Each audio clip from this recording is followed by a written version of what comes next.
Hi guys, कैसे हो आप सब। आई होप सो कि आप सब लोग अच्छे होंगे and welcome back to my channel. Sara and Akanksha की लव स्टोरी में एक बार फिर से आप सभी का स्वागत है। स्टोरी के लास्ट पार्ट में जैसा कि आप लोगों ने सुना कि सारा उस बड़े से लग्जीरियस हाउस में चले जाती हैं और पीछे से आकांक्षा ये सोच रही होती है कि यार वाह कितना अच्छा घर है यार, पता नहीं किसका घर होगा, इतना ज़्यादा अच्छा है यार, यहाँ से जाने का मन ही नहीं कर रहा। सोचो अगर मेरा मन नहीं कर रहा है यहाँ यहीं से देख कर जाने का, जो इसके अंदर रहते होंगे यार उनका तो मतलब लाइफस्टाइल फुल्ली लग्जीरियस होगा। तो ऐसे ये सब सोच रही होती हैं। कुछ ही टाइम में सारा अपना काम ख़त्म करने के बाद वहाँ कार में आती हैं और वो आकांक्षा की तरफ देखती हैं। आकांक्षा के मन में भी काफ़ी ज़्यादा सवाल उठ रहे होते हैं कि यार ये यहाँ से अंदर गए थे और किस काम के लिए गए थे। हालांकि उन दोनों में अभी तक कोई फ्रेंडशिप नाम का दूर दूर तक कोई ऐसी कोई चीज़ नहीं होती कि इन लोगों को फ्रेंड्स बोला जा सके, क्योंकि जब जब इन लोगों में थोड़ी बहुत बात होती है तो उसको झगड़े में कन्वर्ट होने में बिल्कुल भी टाइम नहीं लगता है। तो इस वजह से ही इन दोनों में से कोई भी अपने रिश्ते को आगे बढ़ाने के लिए कभी भी किसी ने पहल की ही नहीं होती। तो वहाँ से सारा अपनी गाड़ी स्टार्ट करती हैं और वहाँ से चलने लगती हैं। तो ऐसे ही ये लोग जा ही रहे होते हैं कि रास्ते में इन लोगों को काफ़ी ज़्यादा ट्रैफिक मिल जाता है। तो आकांक्षा कहने लगती है कि यार ओह शिट यार, ऑलरेडी इतना लेट हूँ, पता नहीं और कितना लेट होना पड़ेगा। तो वो ऐसे बोलती हैं। तो सारा कुछ आंसर नहीं करती। फिर बाद में सडनली सारा के दिमाग में क्वेश्चन आता है कि यार मुझे ये तो पता ही नहीं है कि ये रहती कहाँ है। समृद्धि ने बोला था कि इसका घर मेरे घर के ज़्यादा दूर नहीं है। ऑलरेडी 10 किलोमीटर आगे आ चुकी हूँ। पूछ लो यार इससे कि कहाँ रहती है ये। चलो पूछ ही लेती हूँ, पूछना तो पड़ेगा ही, क्योंकि उसके बिना मुझे भी कहाँ से पता लगेगा कि ये मोहतरमा रहती कहाँ है।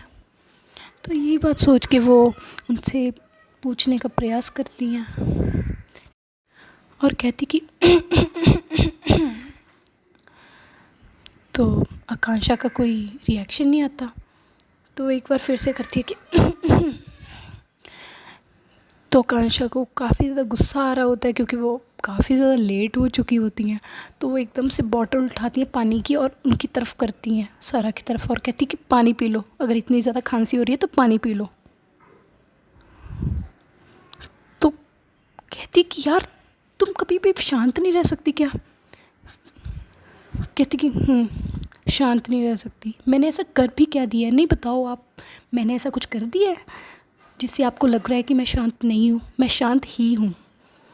कहती कि ओ हेलो, वो तो आपका एटीट्यूड बता रहा है कि आप कितने ज़्यादा शांत हो इस टाइम पे। कहती कि वॉट एवर। कहती कि वैसे बाय द वे कोई बता सकता है कि वो कहाँ पे रहता है। तो आकांक्षा चुप हो जाती हैं। तो सारा एक बार फिर से बोलती है कि कोई बता सकता है कि वो कहाँ रहता है। तो आकांक्षा फिर से चुप रहती हैं। तो सारा एकदम से आकांक्षा की तरफ देखती है और कहती है कि मैं तुमसे बात कर रही हूँ, बोल नहीं सकती क्या कहाँ रहती हो, बता नहीं सकती मुझे।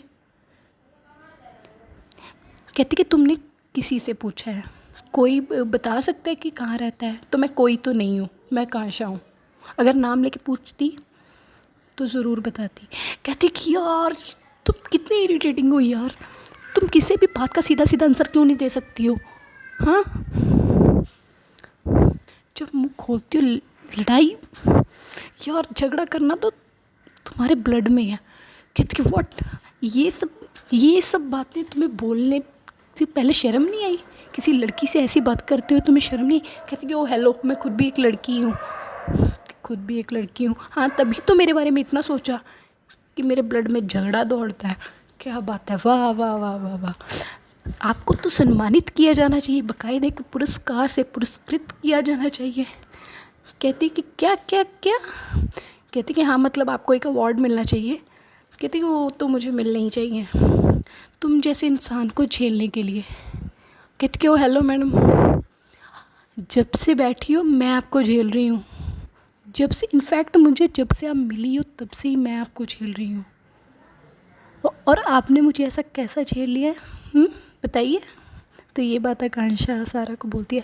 तो कहती कि हाँ तो वो झेल ही तो रही हो तो, और क्या नहीं, जब से मिली हो चिक चिक चैं चिक चिक चैं वो झेलना ही तो होता है। कहती कि हाँ वो झेलना ही तो होता है, और कुछ बातें करवा लो, ऐसा नहीं है कि ट्रैफिक से कैसे कार निकालूं। कहती कि हेलीकॉप्टर है ये, नहीं बता दो जहाज़ है ये जो उड़ा के निकाल लूँ।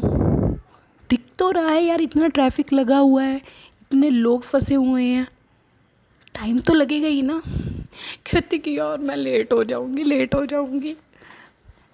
तो आकांक्षा का तो सोच सोच के बुरा हाल हो रहा होता है कि वो लेट हो जाएगी। तो कहती कि यार मम्मा को क्या बोलूँगी, मम्मा को क्या बोलूँगी। तो सारा बोलती कि यार पहले तो अपनी ये नौटंकी तुम बंद करो। मम्मा को क्या बोलूँगी, मम्मा को भी तो पता ही है शाम के टाइम में ट्रैफिक तो मिलता ही है, और तुम्हें घर पे जाना है या नहीं जाना है। तो आकांक्षा बोलती कि मुझे नहीं पता, जल्दी चलो, बस यहाँ से जल्दी चलो, मुझे नहीं पता कुछ भी। तो सारा बोलती कि जल्दी जाना है ना तुम्हें। तो आकांक्षा बोलती कि हाँ तो मुझे जल्दी ही जाना है घर पे। तो सारा क्या करती है, वो एक यू टर्न लेती है। वो इस सड़क से बैक साइड एक और सड़क होती है जिसका रास्ता बेशक लंबा होता है, लेकिन वो सड़क भी सीधा उनके घर की तरफ ही निकलती है आकांक्षा के। तो वो एकदम से उस सड़क पे अपनी गाड़ी लाती हैं और काफ़ी फास्ट ड्राइविंग करने लगती है, काफ़ी ज़्यादा रफ़ ड्राइविंग करने लगती हैं। तो आकांक्षा एकदम से काफ़ी ज़्यादा झटके खा रही होती हैं कार में, उन्होंने सीट बेल्ट भी नहीं लगा रखी होती। तो आकांक्षा बोलती है एकदम से, कहती कि पागल हो गई हो क्या, घर पे जाना है, ऊपर नहीं जाना। कहते कि नहीं तुम्हें तो फास्ट जाना है ना, तुम्हें तो बहुत ही ज़्यादा जल्दी थी ना, ट्रैफिक में भी तुमसे रुक नहीं हुआ, तुम्हें तो इतनी ज़्यादा जल्दी थी ना, चलो बेटा चलो, अब ऐसे ही चलो। कहते कि यार नीचे उतारो, मुझे नीचे उतारो। कहते कि उतार दूँ, कोई ऑटो रिक्शा कुछ भी नहीं मिलेगा, सोच लो। तो आकांक्षा एकदम से चुप हो जाती है। कहते कि नहीं ना, मतलब मेरा कि प्लीज़ ना स्लो ड्राइविंग करो, प्लीज़ प्लीज़ प्लीज़ प्लीज़। लेकिन सारा तो सारा है, उनका पारा काफ़ी ज़्यादा चढ़ चुका होता है, क्योंकि जो बातें आकांक्षा ने उन्हें सुनाई होती हैं, जिन बातों के पीछे इन लोगों में वो कन्वर्सेशन हुई होती है, वो नोक-झोंक हुई होती है, उनके दिमाग में दौड़ रही होती है कि यार क्या है यार, लड़की है आफत है, जब से मिली है टेंशन दुगनी तिगनी करती है इसने मेरी। और सब्र नाम की तो जैसे, पेशेंस नाम की तो जैसे इसमें कोई चीज़ है ही नहीं है। हद है यार, इतना ट्रैफिक था और भी तो इतने लोग फंसे थे, क्या ये अकेली लेट हो रही थी, मुझे नहीं घर पे जाना था। हद करती है यार ये लड़की भी।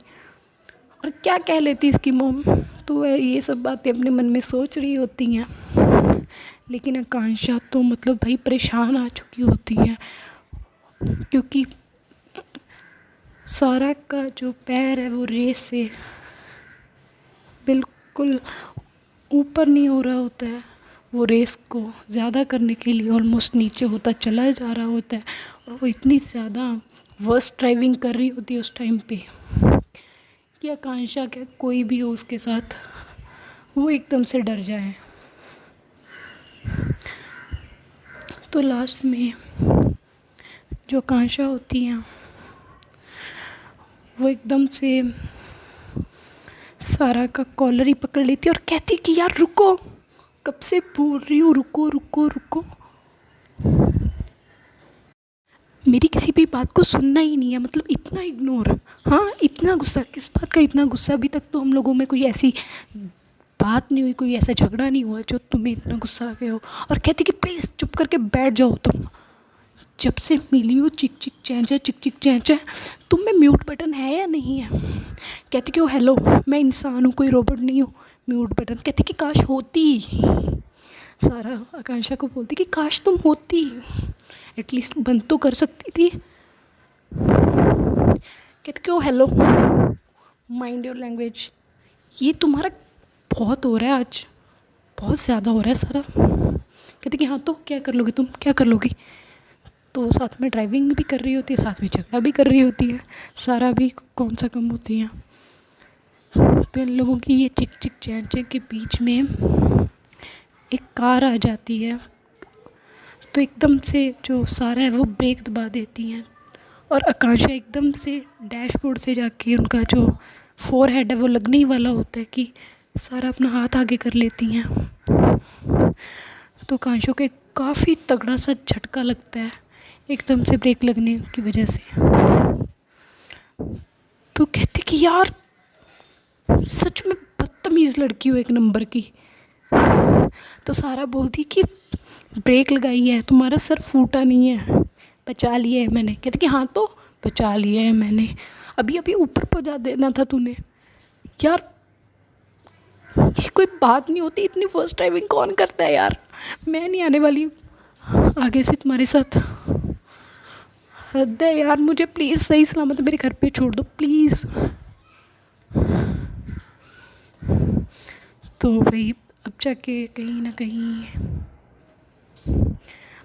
सारा को भी फील होने लगता है कि यार शायद मैंने कुछ ज़्यादा ही ओवर रिएक्ट में आके, ज़्यादा गुस्से में आके कुछ ज़्यादा ही बस ड्राइविंग कर दी और जो कुछ होने वाला था वो तो उसको भी पता ही था। तो वो शांत हो जाती है थोड़ा। तो आकांक्षा बोलती कि चलो अब प्लीज़ चलो यहाँ से, तो चलो यार एटलीस्ट। तो ये लोग जाने लगते हैं। तो रास्ते में यूँ ही इन लोगों की नोक-झोंक चलती रहती है। सो गाइस आज की स्टोरी में बस इतना ही। अगर स्टोरी अच्छी लगी हो तो प्लीज़ स्टोरी को लाइक करें, शेयर करें, कमेंट करें और चैनल को सब्सक्राइब करना ना भूलिएगा। So okay bye, take care.